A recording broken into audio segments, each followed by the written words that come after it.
तर मित्रांनो, मी आज बनवतोय अंडा पुलावची रेसिपी। अंडा पुलाव बनवायला एकदम साधं सोपं आहे, पण तेवढंच टेस्टी आणि मस्त मसालेदार असतो। जेव्हा पण तुम्हाला झटपट आणि चवदार असं काहीतरी बनवायचं असतं ना, तेव्हा तुम्ही ही अंडा पुलावची रेसिपी बनवू शकता। चला तर मग फटाफट रेसिपी स्टार्ट करूया। हो, पण त्याच्या आधी चॅनलला सबस्क्राइब करा, लाईक करा आणि कमेंट करायला विसरू नका। तर मित्रांनो, सगळ्यात आधी मी गॅसवरती कढई ठेवलेली आहे। कढई चांगल्या प्रकारे गरम करून घेतो। एकदा का कढई चांगल्या प्रकारे गरम झाली ना, आता त्यामध्ये 4 चमचे तेल टाकून घेतो आणि तेलाला पण चांगल्या प्रकारे गरम करून घेतो।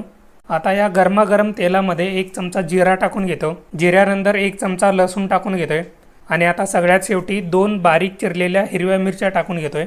हे सगळं तेलामध्ये टाकून झाल्यानंतर 1 मिनिटासाठी चांगलं परतून घ्यायचं आहे। म्हणजे लसूण आणि मिरचीला थोडासा कलर आला पाहिजे तोपर्यंत चांगलं परतून घ्यायचं आहे। आता यामध्ये टाकून घ्यायचे 2 मीडियम साईजचे लांब लांब कापलेले कांदे। आता या कांद्याला 2 ते 3 मिनिट चांगल्या प्रकारे तेलामध्ये परतून घ्यायचं आहे। म्हणजे कांदा थोडासा चांगला मऊ पडला पाहिजे तोपर्यंत परतून घ्यायचं आहे। एकदा का चांगला कांदा मऊ पडला ना, आता यामध्ये 2 मीडियम साईजचे टोमॅटो टाकून घ्यायचे। टोमॅटो थोडेसे जाड कापून घेतलेले। आता टोमॅटोला पण कांद्याबरोबर चांगलं परतून घ्यायचं आहे, म्हणजे टोमॅटो पण थोडासा चांगला मऊ पडला पाहिजे। आता यामध्ये टाकून घ्यायचे थोडीशी हळद, 1 चमचा लाल मिरचीची पावडर आणि 1 चमचा गरम मसाला। हे सगळं टाकून चांगल्या प्रकारे मिक्स करून घ्यायचं आहे आणि 1 मिनिटासाठी चांगलं परतून पण घ्यायचं आहे। अरे वा, एकदम छान असा लाल भडक कलर आलेला आहे आणि त्याचबरोबर मसाल्याचा एकदम मसालेदार असा वास पण येतोय।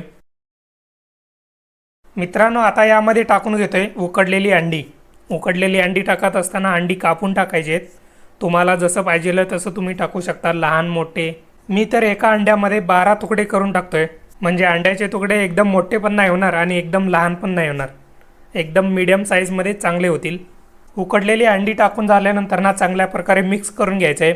मसाला आणि अंडी जे आहेत ना, चांगल्या प्रकारे मिक्स झालं पाहिजे। आता फायनली यामध्ये टाकून घ्यायचं आहे शिजून घेतलेला भात। यासाठी मी बासमती राईस यूज केलेले आहे, त्यामुळे एकदम छान असा मोकळा मोकळा झालेला आहे। आता यामध्ये चवीपुरतं मीठ पण टाकून घेतोय आणि त्याचबरोबर कसुरी मेथी पण टाकून घेतोय आणि आता सगळ्यात शेवटी कोथिंबीर यामध्ये टाकून घेतोय। एकदा का कोथिंबीर टाकून झाली ना, आता गॅस मोठा करायचा आहे। मोठ्या गॅसवरती भात आणि मसाला जो आहे चांगल्या प्रकारे मिक्स करून घ्यायचा आहे। म्हणजे आपण फ्राईड राईसला मोठ्या गॅसवरती फ्राय करून घेतो ना, तसं करून घ्यायचं आहे। त्यामुळे राईस आणि अंड्याचा जो मसाला आपण बनवून घेतला आहे ना, तो चांगल्या प्रकारे मिक्स होऊन जातो आणि त्याचबरोबर आधी कुक करून घेतलेला जो भात आहे ना, तो पण चांगला शिजून जातो।